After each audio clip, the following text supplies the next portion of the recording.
Happy New Year, everyone. Hope you have a great evening, a safe New Year. And tomorrow we get to watch some college football, Ohio State and Oregon in the Rose Bowl.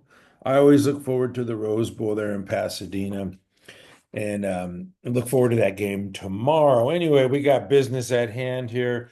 You can see I double marked the the Nasdaq here. I did it once and then I went to look at it and it was disappeared, so I did it again. But just wanted to show the corrections, and we can count the number of times that the Nasdaq undercut the 50, even though we had a fantastic year here in 2024. What a fantastic year, right?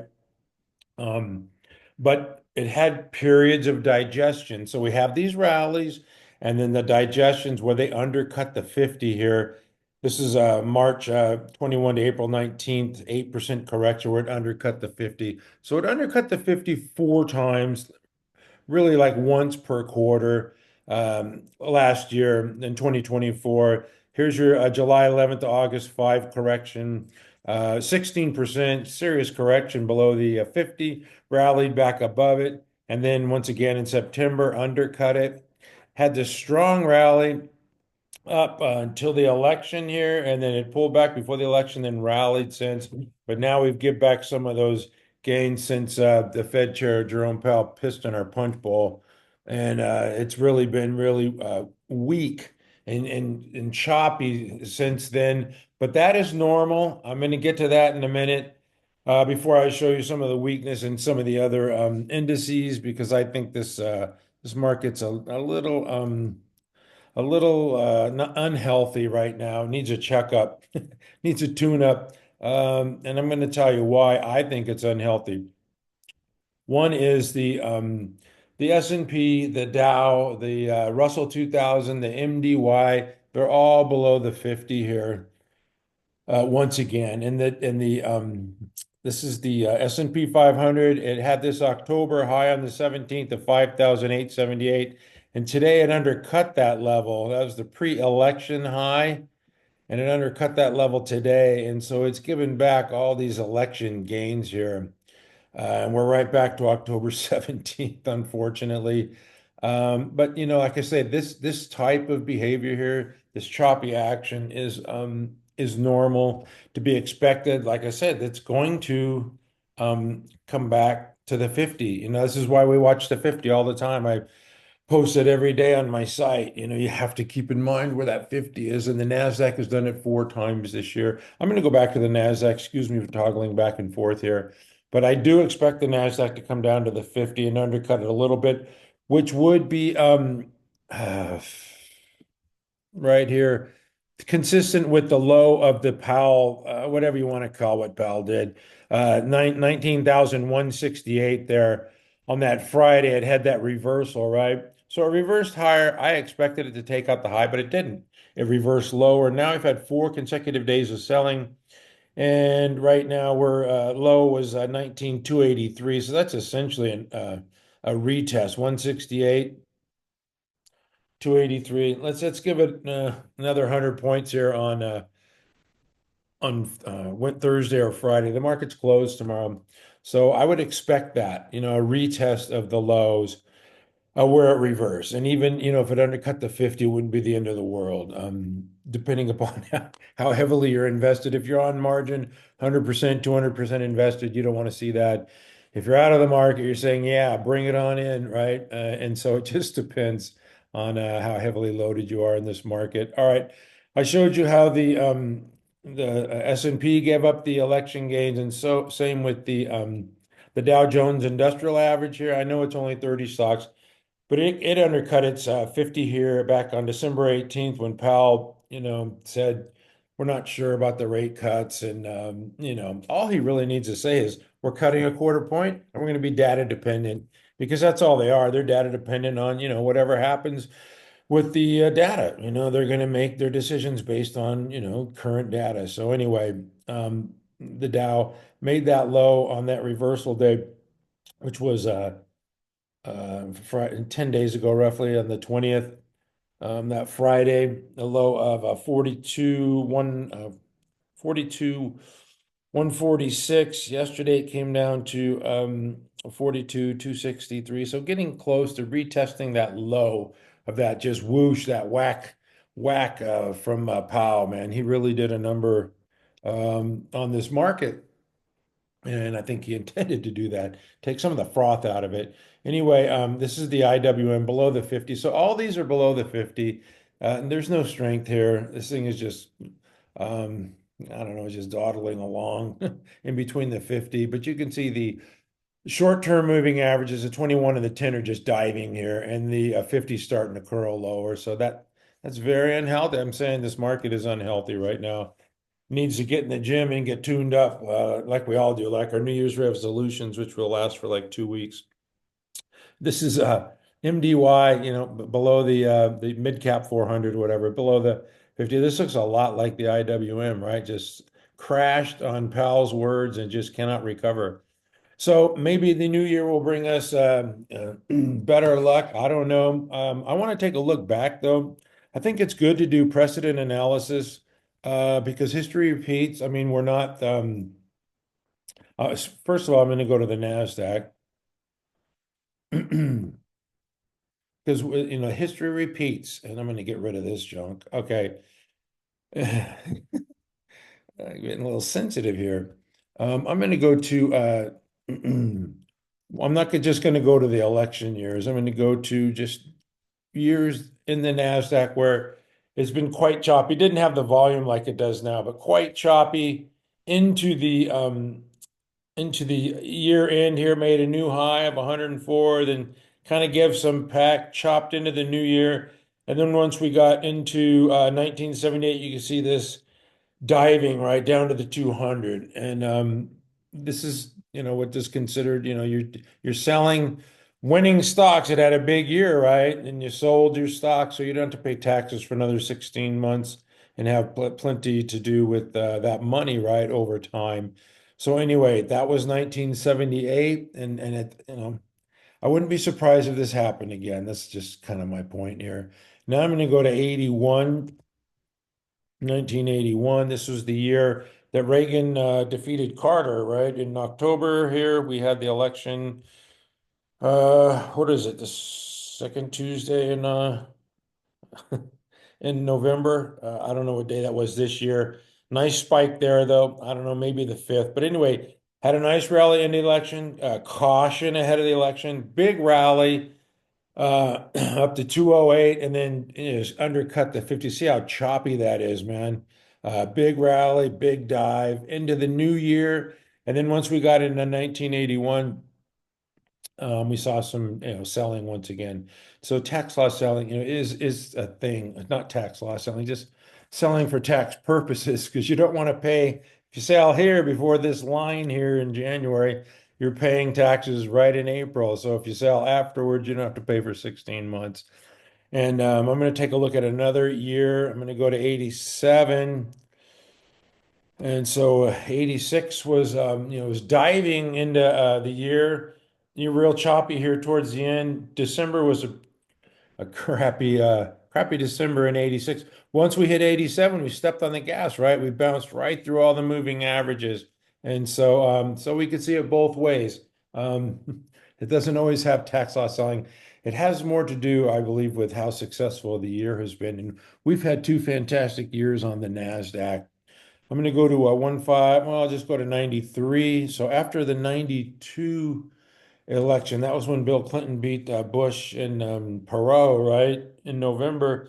And this thing really started rallying. And of course, the 90s were a special time where we had a lot of wins. And we're kind of in that type of period now with the technological advances. And the next year I want to go to is 96. And the 90s were good years. This one real choppy into the year end here. This is January. So in this is really hard to trade, man. You talk about chop suey here. This is like yeah, just up and down and up and down and up and down. And as soon as we hit January, we saw some tax selling because it was a good year here, starting way back in January, 710, and it ended up at what, over 1,000. So that was a good year on the Nasdaq. Of course, we know what happened in 99 and 2000 and the crash, and we had a bear market there for a long, long time, 2000 to 2003. So 2004 was the first really good year that we had in this century. And then so what happened in 2005 is we have this big year, right? Big gains finally after a 3.5 year drought. And so when 2005 came, we saw this selling right here in January. So I say this is the toughest time of year to trade, I believe. And first 2 weeks of January, just got to be kind of cautious here.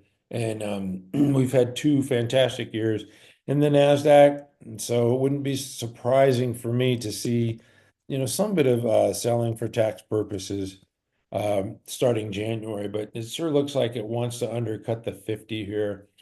And but I mentioned the Nasdaq; it's had fantastic year here. Fell, yeah, the last four sessions, but still up 20, more than 28%, almost 29%. And if we go back 2 years, it took a little bit off the gains, but 84% in 2 years is there's a lot of profits to be taken there, and a 53% gain for the S&P in 2 years. So don't be surprised if we get a little more weakness into the new year. I'm not predicting that. Heck, if this thing's ready to rock and roll and bounce off the 50 and make new highs, I'm all in. But you got to have expectations that I would expect that this were to continue into the new year. But it's not going to change the story just because it's calendar change doesn't change the fact that we have some really quality stocks that are reporting good earnings. They're probably going to report, four more quarters of good earnings in 2025. And that's what's going to carry your stocks is good earnings, um, not technical patterns on a chart. Anyway, Broadcom, this is one, sold off again today. Just pulled back to its 10. You're seeing this real choppy action after making that high of 251.88 on the 16th. What was Powell, the 18th? Yeah, so Powell just really he really put a damper on the market, I guess you would say. Reddit, excuse me, I'm not going to Reddit yet. I'm going to Apple because I'm doing my Batman stocks. Apple, the last three sessions have sold off, just like the market. When the Nasdaq's down like this, you can bet Apple's going to be down. Tesla, there's going to report deliveries before January 2nd. They open, that's Friday, right? Or Thursday? No, Thursday. Tomorrow's the first, the market's closed. So I think before the market opens on Thursday, Tesla's going to have their delivery announcements. But anyway, that typically moves the stock.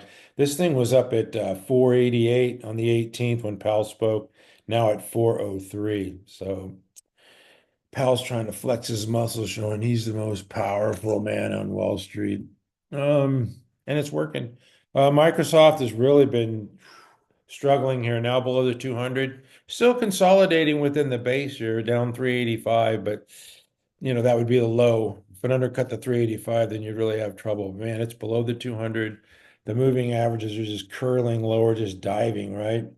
And it looks like it wants to dive below the 50 and 200. Microsoft looks pretty sick there. Meta Platforms, man, pull back to the 50. I don't know. You'd think at some point this thing's going to bounce, but it just doesn't. Made that high of 638 on the 11th, rallied back up on the 17th to 632, and then the Pal day, just everybody got whacked. That was the wacky Wednesday. Amazon, kind of the same thing. It's made that high and then dove on the 18th like everything else. There it is. A nice 5% drop and just weakness ever since. There's no strength in this tape at all.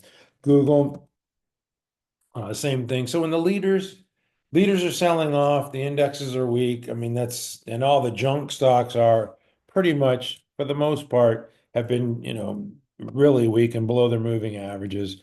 That just tells you, to be safe in the market, reduce your exposure. I mean, like Mr. Ed says, most of your new buys are going to be underwater with the indexes trading this way.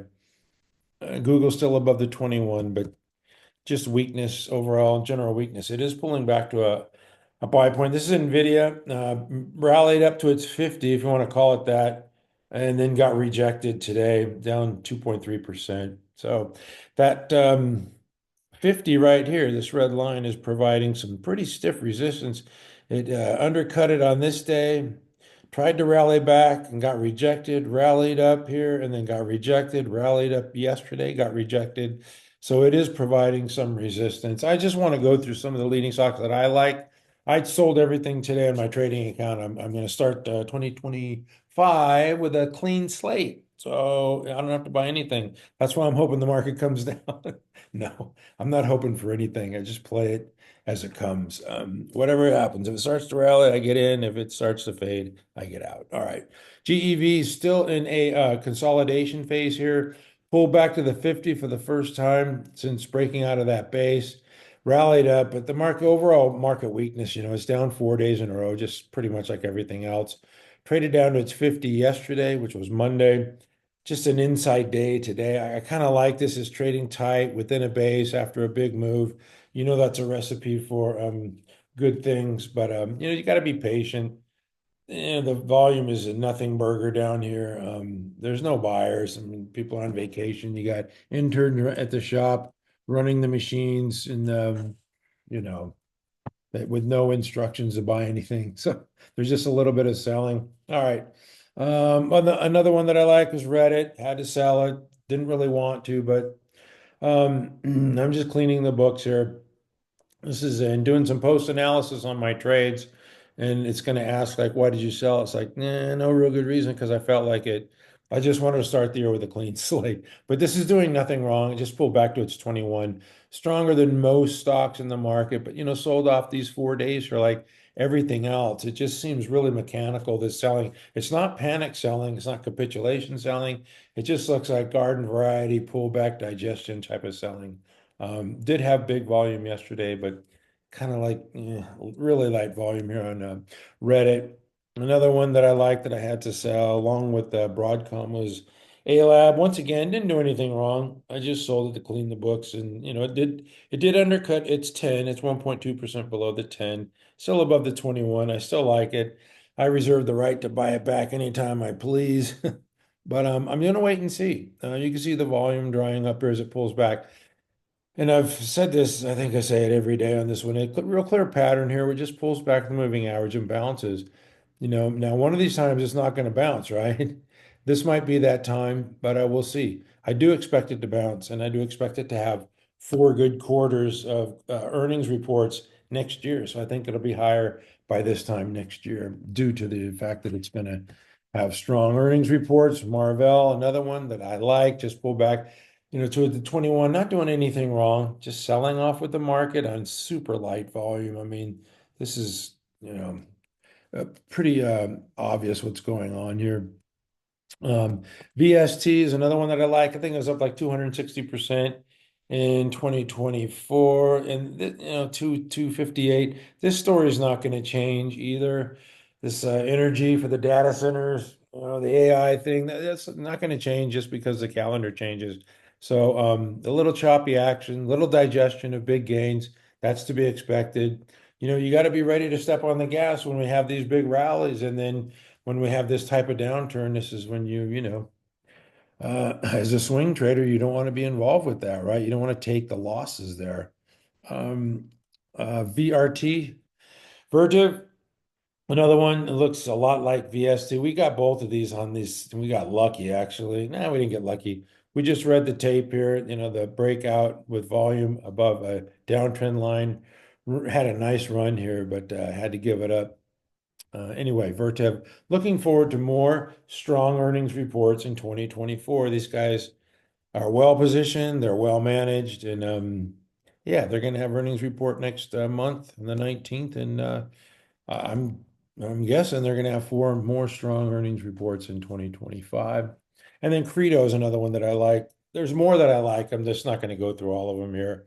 No point in that. Made that high of 78.97 and now flagging here. A lot of people call it a high tide flag. Call it whatever you want. I don't care. I guess in spirit it is, but there's the pow whack there. And nobody survived the pow whack. There's your flag here. Big move higher, now a flag. So, the earnings line heading due north. Well, like Credo. I'm just going to go through a couple of names here. I don't want to bore you on New Year's. I said my piece about the indexes. got a few leading stocks that I like. I'm not ignoring the strength in the oil stocks though, and I would be willing to buy these. GPOR here consolidating in a base. Big volume coming in here on this holiday trading here. So this thing might be ready to break out here. Definitely one that I am watching. AR, same thing, popping out of this cup with handle pattern here, up 5% this week. That one looks good. Tied to the natural gas, which is up like 17% yesterday. Gave some back today, but got to watch. These are Comstock up 6.6% this week. Another one showing strength. EQT up 4% this week. Just got this double bottom pattern and a flat base. Actually, you got a cup with handle, then you got the double bottom, now you got a flat base. So this thing might be tired of going sideways and may want to break above. Well, I'd say 46.31 is an area of interest, but 48.02, if it could take that out, that would be fantastic for EQT. All right. A couple software names, starting with cybersecurity. Cyber, kind of like this one. I like the space. Cybersecurity is much needed. Once again, another theme that's not going away in 2025, just because the calendar changes. Just heard about a big hack yesterday, and yeah, cyber looks good. It was up, got 4% today. Strong move. Fortinet is another one that I like. If it could take out that old 101, 159, I like it above 101. If it could show some strength, right now it's trading tight within this flat base, right at its moving averages. I know that's a recipe for something good here. So keep watching Fortinet. It's percolating. It's going to start cooking here pretty soon. Some of the software names that I like, RBRK, Rubric. They reported a good quarter, ran up, pulled back to its moving average, not doing anything wrong, kind of flagging. Let's take a look at the weekly here. Yeah, it's down 4% this week, which is only 2 days, but only 13.8% below the high here. So I wouldn't call it a high tight flag, but it is flagging right now after big gains. You got to digest these big gains. Apple oven, this thing was up what, 700, gazillion percent this year, 712, 713, my goodness. So this thing deserves a little bit of digestion time, rest time. This is one of those AI names that they're going to be reporting earnings, in 6 weeks or so, less than 6 weeks. So keep your eye on Apple oven, showing the ability to really move. And then Palantir, of course, the messy of AI, as Dan Ives at Wedbush likes to say. Just pull back the last 4 days, just like the index on light volume. So pretty obvious, that this light volume machine trading, nothing panic, not a big deal. And I got to go through a couple of the retail restaurant names. I like Brinker. This one looks like it's just forming a flat base pattern. That might even be 3 weeks tight. No, not yet. Yeah, just a flat base in here, doing nothing wrong, just digesting big gains. That's one that I like in the restaurant space. Bros, I think they're going to deliver 4 strong quarters in 2025. That will definitely be on my 10 stocks for 2025. I like Bros. They're growing rapidly, and Wall Street likes growth. If you haven't noticed, it's pulled back to the 21 being supported there. Yeah, the last few days, light volume, we know what's going on there. And then Kava, I wanted to point out Kava because it had that the high of the breakout day was 110 on what was it, August 22nd. You could see the high was 104.84. No, what am I doing here? The low. The low, the low of the breakout day was 823. So you don't want it to breach the low, right? And it did come down there 110.30, 110.66, 110.34, blah, blah, blah, 110.31. So it kept coming down, but they couldn't push it back into this gap zone here. So what happened? If you can't push it lower, it's going to go higher, especially, when the market's in a strong uptrend. Made this big spike here on earnings and sold off. And, people are saying it's a climax top. It's over for Kava. But it came back down here these last few sessions, back down to that 110 area. And once again, they couldn't push it below 110, 110.59. Today, the low is 112. So that's an area that I'm looking for in Kava. I'm not calling it a bottom or anything. I'm just saying that's probably a level of support. If they can't push it below that level, it's probably a level of support. So anyway, that's it for Kava. And then a couple more retail names. Deckers, there's one that I like. Had that cup with handle pattern, broke out. Just pulled back to its 21 on super light volume. Deckers is a really strong stock. And then Ralph Lauren, I think it got upgraded today. It was down on an upgrade. Oh well, was it up yesterday? Maybe the upgrade was yesterday. I'm lose track. Bounced off its 21 yesterday. December 30th. Yeah, not a bad move. 1.16% on a day when the tape was lousy and then pull back a little bit today. But I like it's consolidating within a base, trading kind of tight. And like I say, that's a recipe for good things. Anyway, thank you for watching. Happy New Year. Enjoy your day off tomorrow. And at mcstockcharts.com, we never give up. But in honor of the great Steve Jobs, I just got to point out one thing is that hopefully, I'll say it again, hopefully they're taking out the trash here. These garbage stocks need to be, this is a sign at an end of a rally when quality stocks are selling off and the garbage is running up. That's not a good sign. This is another reason why I say the market's unhealthy. These things need to pull back to like zero. This is ridiculous.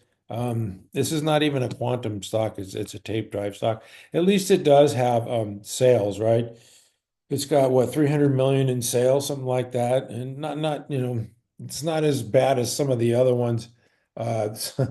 Some one of them, I think it's QUBT. I think it's this one, or QBTS, one of the other ones. Yeah, received the NASA contract, but nobody knows how much the NASA contract is for. Could be, $100. It could be 100 million. I don't know. But you're looking at a company that's losing money. Management owns 31% of the stock. Yeah, I mean, I don't know what to tell you here. I don't know why this is going up. It's got, I don't know what, 10 million in sales, maybe, if that, two, three, not even that. And with a 2 billion market cap. Come on, man, what are we doing here? This thing needs to come back down. The froth, this is part of the froth in the market. Like you ever pour yourself a beer and there's froth at the top and you kind of swipe it off? That's what we need to do to these things. Just swipe the froth off. That's kind of what Powell was trying to do. And then Rigetti is another one. Knock some of the froth off this tape. You got some quality stocks that are struggling, and you got these that are just going parabolic. This is Rigetti, not as bad as these other ones. At least it's got some sales here. I guess about 10 million sales, but you're looking at a 3 billion market cap for, 10 million in sales. Come on, what are we doing here? Uh, this thing should be, I don't know. I don't want to talk about valuation because all the growth is forward. I get that. But how much growth? How much are we pricing in? Like 10 years of growth here? It's down 10% today. And this is why I say you could day trade them, but I wouldn't hold them overnight because you're going to wake up and they're going to be down, you know, 20%. Yeah, trade them during the day. You can see this big move here. Yeah, you could trade that, sell at the close. Buy the dips and sell the rips here. But as far as holding these things, hell no. I would not touch these things for overnight. All right. Anyway, that's it.